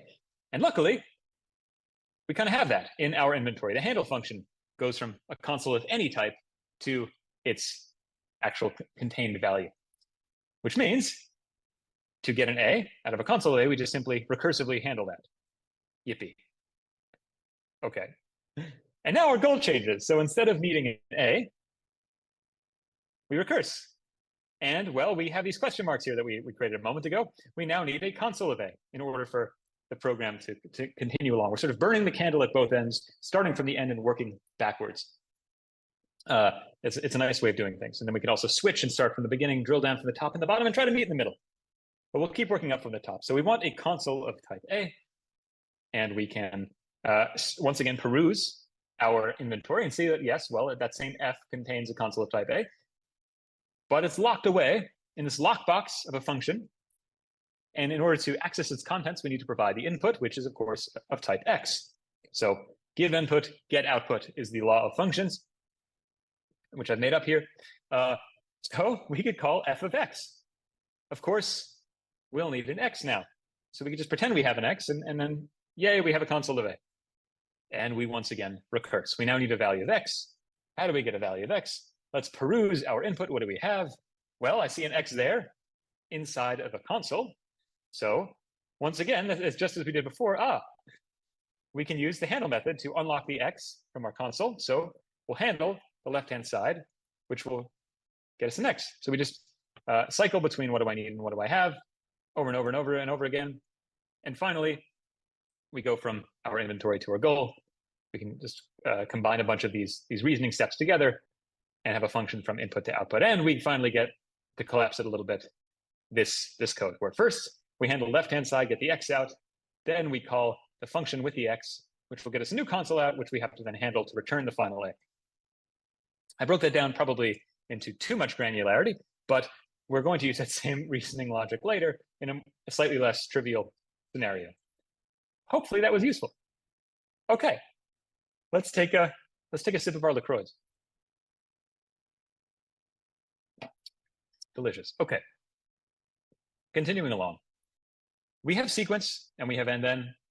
This is a bit of refactoring. These are almost identical. The only difference is and then accepts an argument which can be used to determine the next console step. So really what we could do is we could change our implementation here of sequence to just simply use and then, but then just ignore the result of the left-hand side. And if we do that, we can just kind of delete sequence. So it was a nice maybe baby step to the complexity of and then if you're new to this, but beyond that, and then is strictly more powerful than sequence, so we can implement sequence in terms of and then, and we can get rid of this. Next, slightly nauseated by obviously just constructing raw syntax nodes, but that's no problem. We can just define some methods. We have types here. We can define some methods that are rooted on the types. And so instead of constructing an and then in this way, we can instead make it so that we can dot chain and then onto any sequence node and improve this slightly. So we'll do this. And how do we do this? Well, we define a method on console of A, and it's going to look very similar to our type signature before for and then, except we are only going to have to provide the F because when you define a method on a type, you implicitly have access to this, which is sort of the underlying console. So the left-hand side becomes this, the one that we're defining this method on. So the definition we can have is just and then pass in ourselves, right? Pass in print line as the first argument instead of explicitly doing that. Same idea. Cool. And that will return a console of B. And yay, we now have and then, and we can chain these together below as we did here. So now we can just rewrite our program in this one dot chained syntax, and it looks a little better. And I'm sure many of you, this is from Func Prog, so I'm not sure if I'm being coy or clever or anything, but generally, and then is known as flat map because you're sort of mapping over the value, but producing another type of the same kind, and then you have to sort of crush that down, I guess, is the reasoning. You don't have to worry about that reasoning. Just know that flat map is what gives us this mode of sequential composition. The same thing as and then, just a different name. So we will now use flatmap from here on out and try to stick to real words. Cool. And now we can just also, oh yes, one last thing we need actually is, what if we wanted to sequentially compose with a value that was not in our enumeration? So just we wanted this to actually return, instead of a console of unit, which is the result of print lining, and instead of read lining, like right now we can only read line or print line. What if we also wanted to just be able to return a normal Scala value, right? We're using this embedded DSL in Scala. Wouldn't it be great if we could just embed any kind of Scala type inside of our DSL? That would be quite convenient, if nothing else. So we can't quite say flat map this, and then just put a string in here, because a string is not a console of B, which is what we need. So it'd be great if we could make another case of our enumeration and just call it value. And the purpose of value is just to hoist any arbitrary Scala type into our into our type system, into our syntax. So we'll do that. We'll create a case called value, and it will just lift any old A into our console. Pretty trivial. And then we can handle that just by unwrapping it. Yippee. Fairly simple semantics. If we see a value of some type, the semantics are we just give you the type that was, or the value that was inside, nested away. Okay. So we have that. Okay. And then instead of doing this flat map, we could actually maybe make a new method called map, which didn't have that sort of unnecessary nesting of our arbitrary Scala type in this value constructor. And the definition of map could simply just take a method from A to B, a function from A to B, and just do that same thing that we did before. We'll just flat map over this, and then nest the result of that transformation inside of the value. So we're just abstracting that that ugly thing that we had into the slightly simpler syntax. And this will get us a console of B. And huzzah, what we've done is we've created a data type. Oh yes, rather, what we've done is we've created a data type, a method called flatmap, and a method called map. And once you've done that in Scala, you have then given your type enough power to work with for comprehensions. So now we can, instead of writing this, we can simply write a for comprehension. And this will work magically out of the box, because for comprehension is simply syntactic sugar. And what it does is, for each of these lines, so here we have this underscore backwards arrow thing, the unnamed mystery binding arrow. For each of these, what it's going to do is it's basically going to rewrite it to be a flat map.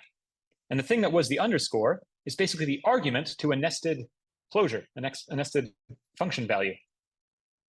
Similarly, for the next line, name is going to get shifted over there as the argument to flat map on read line, once again nesting. Do that once more. And then the very final time before the yield, it actually turns into map. And then the value of the yield is just sort of the raw value. So that's kind of how the desugaring of the for comprehension works. So if we go, oh yes.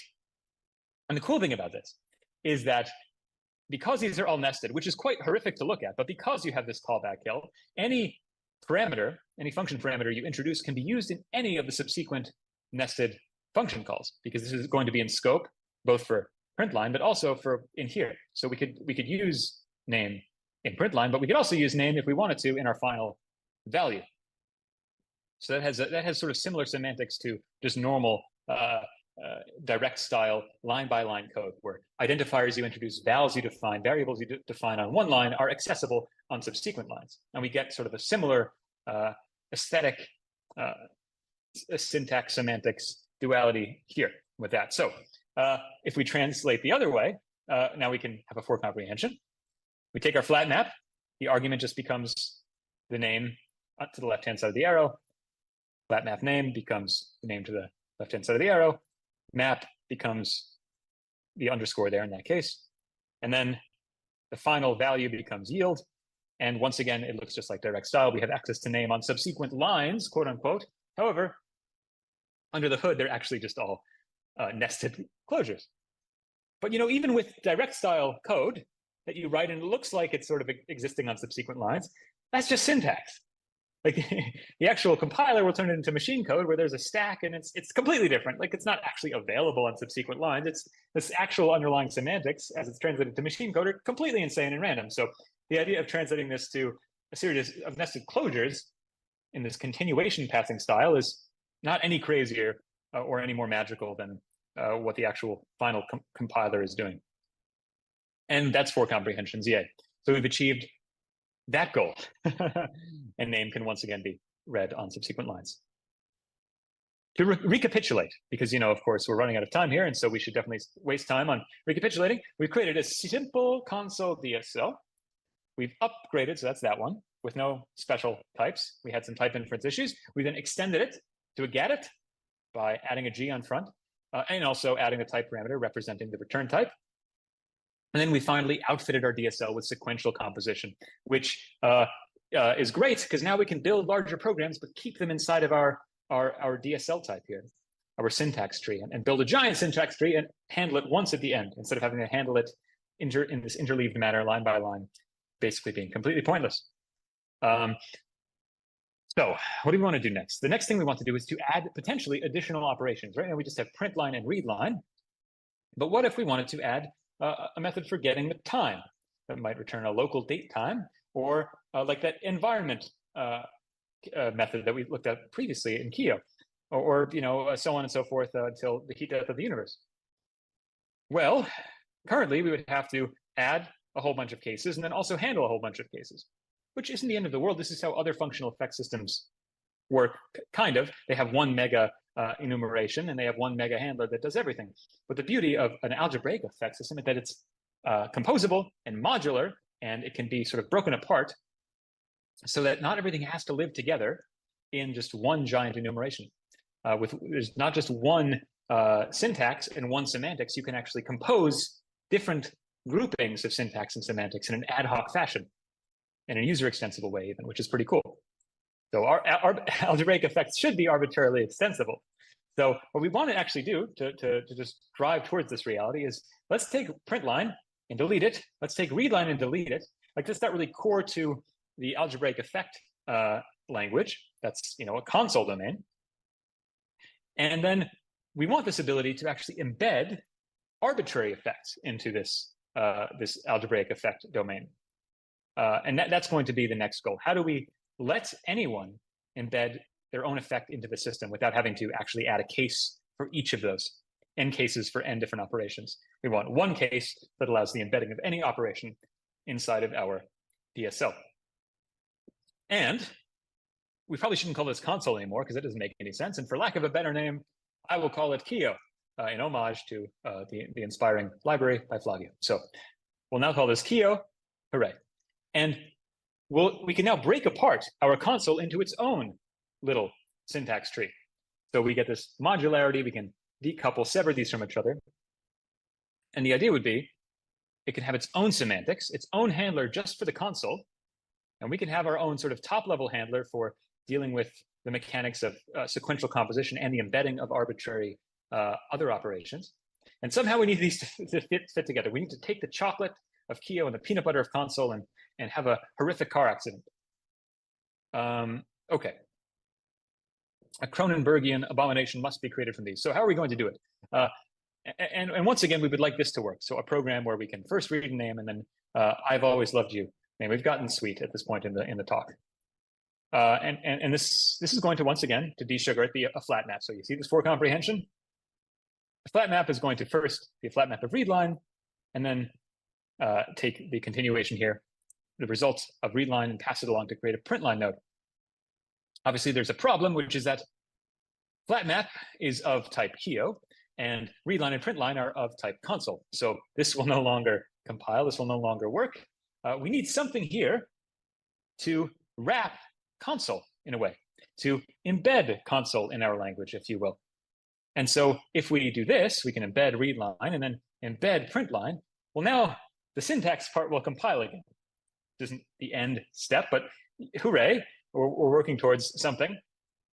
And this should return, the return result of embedding a particular operation should be the return result of that operation. So we'll just have embed return A, the A determined by whatever the console's A was.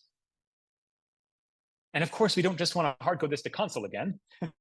So that's convenient for this transformation, getting everything to compile, but we want this to work with any kind of operation. Like this would work right now. We could just match on op and then handle console op with that op. And like we've just basically added a whole bunch of syntax that does what we did before, except we've kind of arbitrarily broken these out into two different hunks of code, but it's really the same. It's doing the same exact thing. We want this to work with any operation of A. Unfortunately, that is not a type, so we have to add a type parameter here. So for literally any type that has a return type in this sense, this should be able to work for it. And so then we can match on embed and do something else. Okay, I might need the rest of the time. This is definitely a lot of stuff to talk about. I will abort at some point, but there's a little more juice in here. So we have this operation, and we don't even know what type it is. In fact, this will not compile because this operation, just like the existential type before, from this A in flat map, operation does not exist in Keto. We don't know what this is. All the Scala compiler knows is that, hey, there's some higher kind of type here, operation that's parameterized by A, but I don't know what it is. It's something. So let's focus in on this problem. And using the same technique, the technique has reared its convenient, useful head again. So first we can ask ourselves, what do I need? What's our goal? And the goal is, of course, an A again. So we can bootstrap ourselves through this and say, okay, we need an A. How do we get an A? So we ask ourselves, what do we have? Well, of course, we have an operation of A. And that's all existential, or the operation type is existential. There is no type. We don't know what that is. And so what we kind of need in order to do this is we would need a way from going from operation of A, our inventory, to our goal, which was previously A. And so it would be great if we had one of these things in our inventory, but we don't. There is no operation of A to A. So we would be doomed usually, but luckily we're actually building this whole thing from scratch. Like there's no constraints on this. This is our library. And so we can rejigger anything we feel like at any point. So we can summon this from the depths of the void, void in Haskell, I guess. Nothing in Scala. We can summon this from the emptiness of all existence and simply add it to our type signature. Yay, which sort of feels like cheating. So we'll just add this handler type here. So what if we did have, in fact, a function from operation of A to A? That would be great. And then yay, we have it now. So let's simply call the thing that we just summoned to solve this particular problem for us. And everything compiles, yippee, sort of. There are a couple of problems here. One is that, of course, this is a type that doesn't exist. So we'll have to add a higher kind of little type parameter here. I'm going to call it op. The name doesn't matter, but to save on horizontal space instead of operation everywhere, call it op there. So now this still will not work. Operation of A to A, because we can imagine this situation where we first, so we have this Keo of unit, and the first operation is inside the flat map. We're eventually going to get to this embed of read line, which is a Keo of string. And the second one is a Keo of unit. And these are different A's. But where this A is introduced is around the entire handle, so which is determined by the result of the program passed in. So A is going to sort of be hard-coded to unit. Therefore, we're going to have to pass in a function from operation of unit to unit. And that will not allow us to handle the string case. So we need this to be more flexible. We need this to be able to take, just as sort of before, any operation of any type and get the type out, no matter what that type is. So we need to make this sort of a polymorphic function. And we're going to do that by introducing another trait called handler, which is going to have this apply method, which is that polymorphic function. This will basically take, because this is parameterized by A, it's sort of at a tighter schedule, at a narrower scope, this can be called with any operation of any type A, and it'll just get that thing out of there right away. And so we can, yippee, basically same thing almost, except in this case, the A is introduced right where we need it. And here that A is sort of introduced at the too high of a level and is going to be bound and sort of rooted down, nailed down by that, whatever program you pass in. So, of course, we need to add that op type parameter here. And now we can put in handler here instead of the apply, and this will actually, well, almost work. The other problem is we're referring to this operation here, which doesn't exist. So for now, we're going to, yeah, because this is basically an existential type. And if you do command hover your mouse over op, you'll see a little $ inserted in front of it. And that's just the Scala's way of representing an existential type. Like, it doesn't know what operation is. It's this thing that's just kind of packed up inside of the embed node, and it's something. It's something that wraps an A. We don't know. So we can just remove that type description and just say this is an op.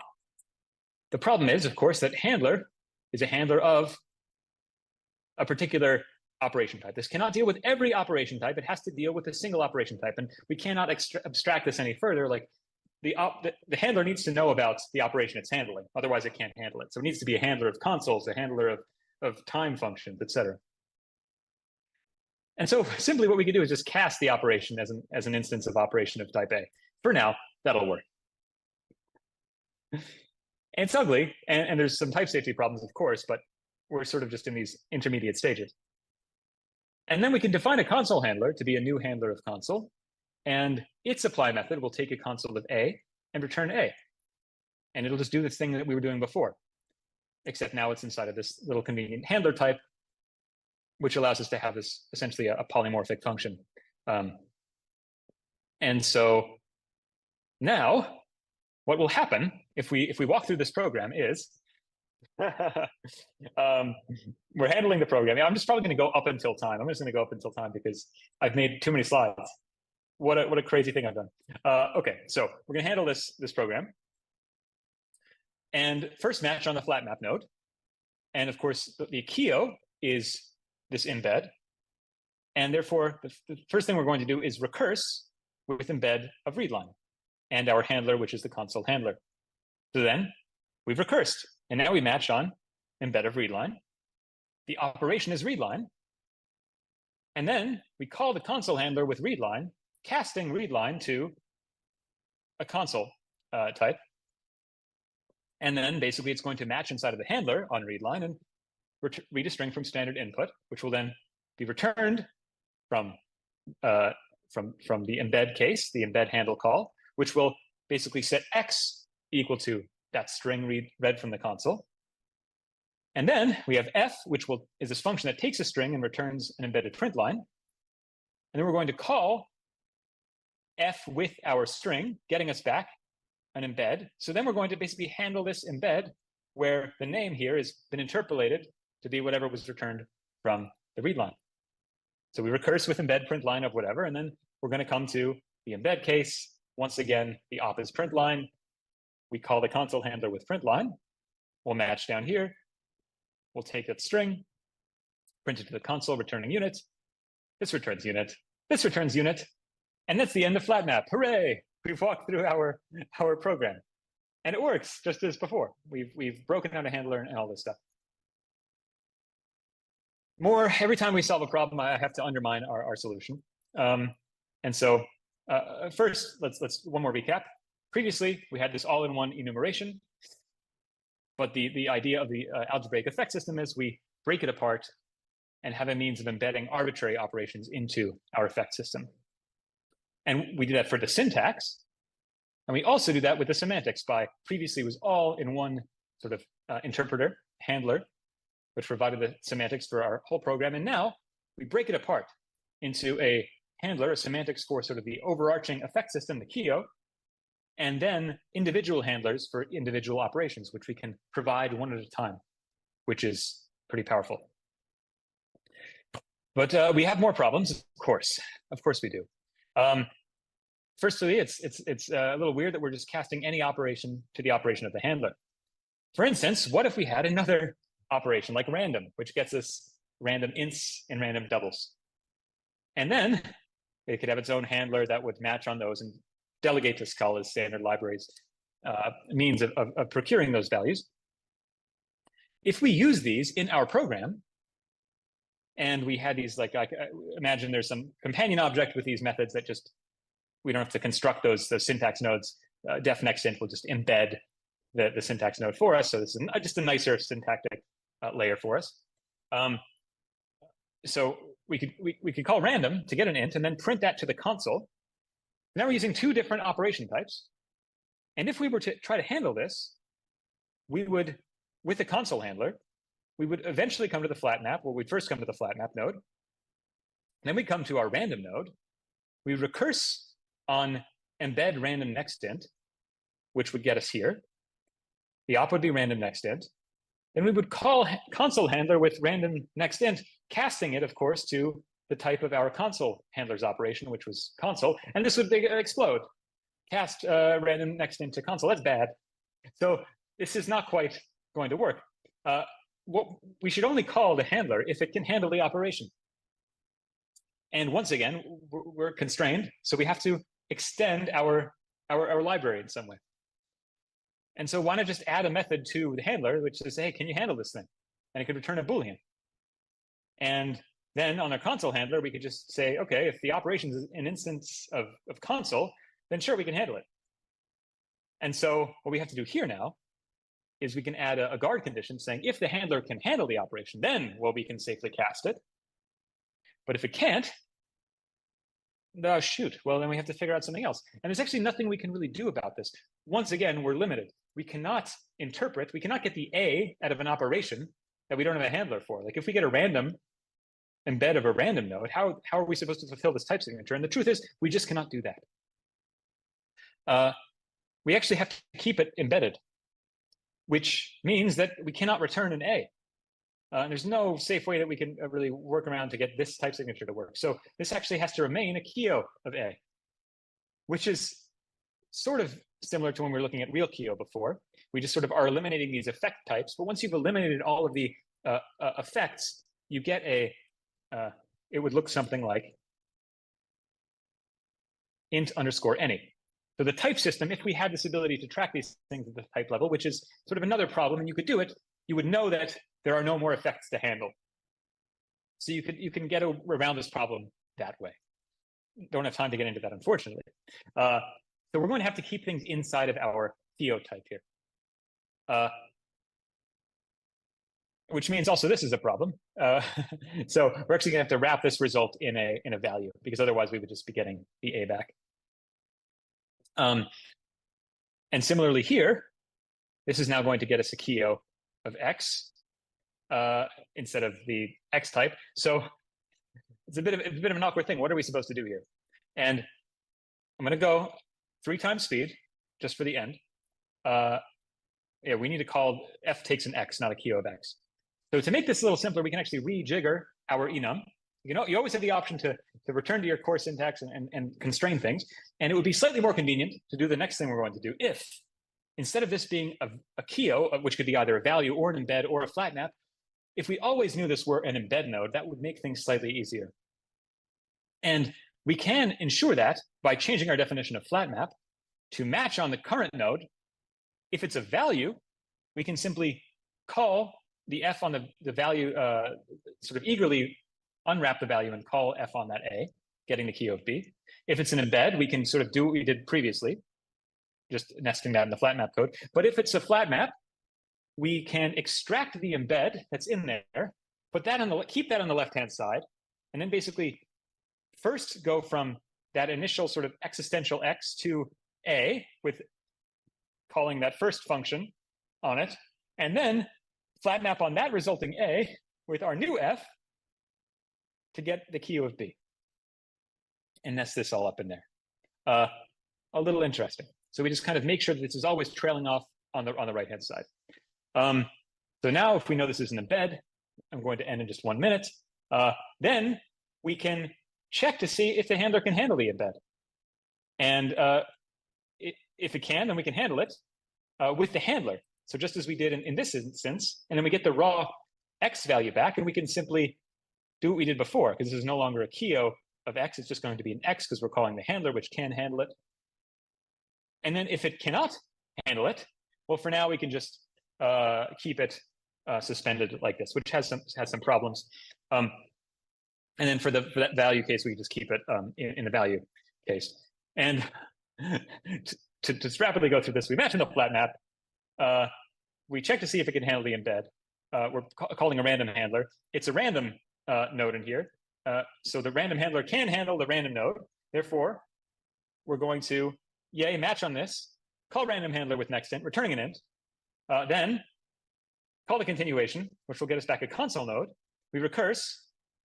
We cannot handle the console node, so we're just basically going to return that suspended effect.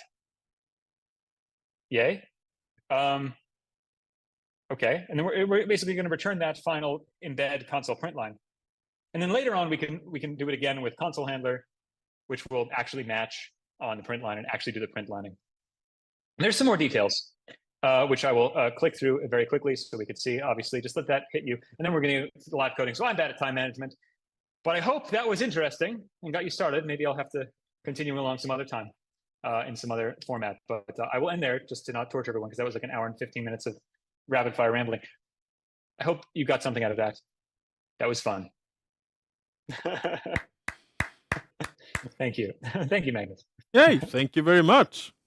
Actual live coding. You're fast at typing also. I know. Really nice presentation.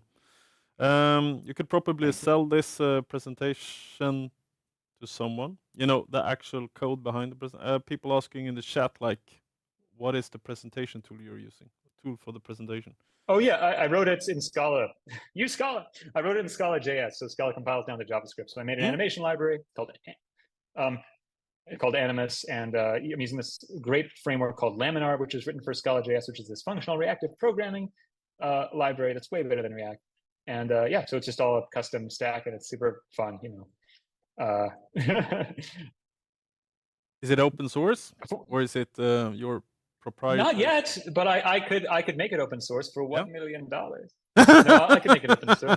I could make it open source eventually. I probably will. It's a bit of it's just like I keep cloning the previous presentation and adding to it, so it's a bit of a cluster.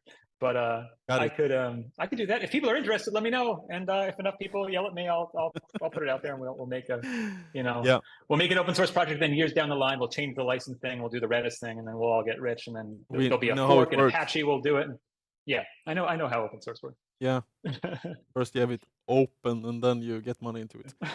Anyway.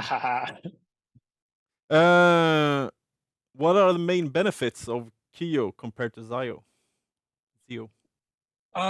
That's a great question. Well, the biggest one would be speed, and that was actually the number one.